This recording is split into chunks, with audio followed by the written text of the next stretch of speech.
Nonsense 1. Casey's hanging staged within seconds. Casey is dragged away while her parents remain on the phone line, yet less than 20 seconds later they step outside and find her already suspended from a high tree limb. Even with two perpetrators, Billy and Stu would still have to get the rope over the branch, secure Casey to it, haul her up, fasten the rope so she stays suspended, and then move out of view. Multiple discrete steps that do not compress into seconds. Nonsense 2. Ghostface's broken glass and blunt impacts leaving no trace.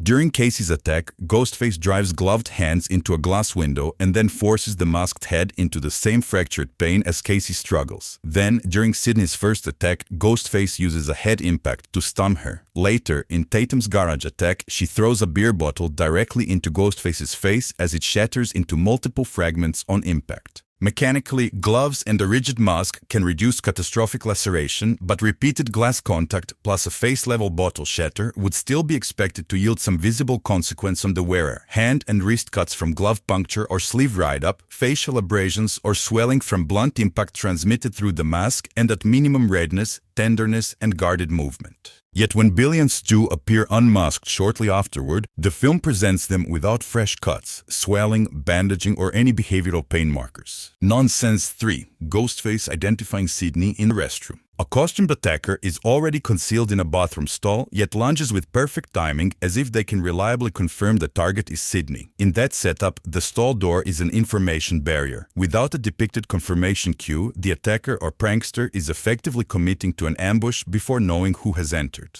Nonsense 4. Principal Himbry's knock-and-vanish corridor. The killer knocks on Himbry's office door, and Himbry reaches the doorway essentially immediately, yet the corridor is already empty.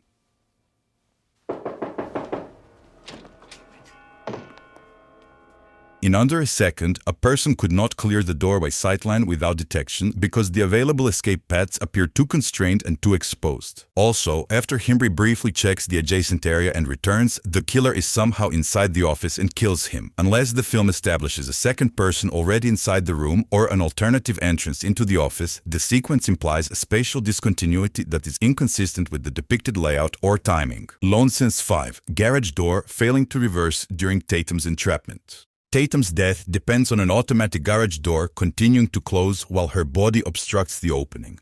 Many door systems are designed to reverse under obstruction either through force sensing or a threshold sensor. For the depicted outcome, the safety mechanism must be absent, disabled, or malfunctioning, yet the film does not establish any of these conditions. Nonsense 6. Tatum's beer run and disappearance unremarked. Tatum leaves the party to fetch beer from the garage and never returns, yet the party proceeds as if neither the beer supply nor Tatum's absence exists. In a tight friend cluster, a missing central person would typically trigger brief, low-stakes checks, such as calling her name, a friend stepping to the garage doorway, or someone else attempting the beer run, especially once alcohol is expected to reappear. The film instead holds the entire group in a state of non-response until the plot is ready to move on. Nonsense 7. Sidney's sudden sex with Billy under escalating threat and suspicion. Sidney is framed as avoiding sex with Billy due to trauma linked to her mother's rape and murder, with the anniversary approaching and the topic repeatedly reactivated. Would you settle for a PG-13 relationship? Over a short interval, she accumulates additional acute stressors, a local murder spree involving a peer, persistent taunting calls, and attacking her own home, her father's disappearance, Billy becoming a plausible suspect, and then Billy returning at school to compare his mother's abandonment with Maureen's death, alongside further destabilizing discussion of her mother's sexual history with Tatum. This would be expected to produce a hypervigilant, threat-dominant state in which sexual arousal is suppressed and intimacy becomes contingent on safety and trust. Despite this, the film abruptly shifts to Sidney choosing sex with Billy at an isolated party while the killer remains active and while Billy remains the most psychologically contaminated partner option. While some individuals seek intimacy as a coping response, the film provides no intervening reappraisal or stabilizing information that would plausibly convert Sidney's established avoidance, fear, and suspicion into sexual approach behavior in the highest risk setting. Nonsense 8. Sidney's instantaneous recovery from second-story back first impact. Sidney jumps from an upper window onto a tarp-covered boat, contacting largely back first and then rolling off and continuing at near full mobility. Yet the boat surface is not a true energy-absorbing landing zone. It is a thin, compliant layer over a rigid structure which would carry a non-trivial probability of clinically meaningful injury, such as rib contusions or fractures, scapular contusion, vertebral compression injury, and getting the wind knocked out from thoracic impact. Even in the best case, it would typically produce a short, observable performance penalty such as breath loss, stalled transitions, protective guarding, and reduced willingness to twist or spring immediately. Nonsense 9. Kenny's corpse staged on Gale's van roof. As Gale attempts to drive away, Kenny's body abruptly falls off the top of the news van. For that to happen, the killer must first transport and then hoist a large adult male corpse, that is, a heavy, uncooperative dead weight, onto the roof of a tall vehicle effectively above shoulder height and without any depicted ladder, two-person lift, or leatherage. In the time-pressured, populated exterior of the Parky house, that placement would be slow, noisy, and conspicuous. The shot therefore reads as a timed jump scare mechanism rather than a physically credible staging step. Nonsense 10. Gale's repeated instantaneous recovery after repeated unconsciousness. Gale is incapacitated after the van crash to the point that Stu later treats her as dead. Man, I thought she was dead. She looked dead, man. Still does.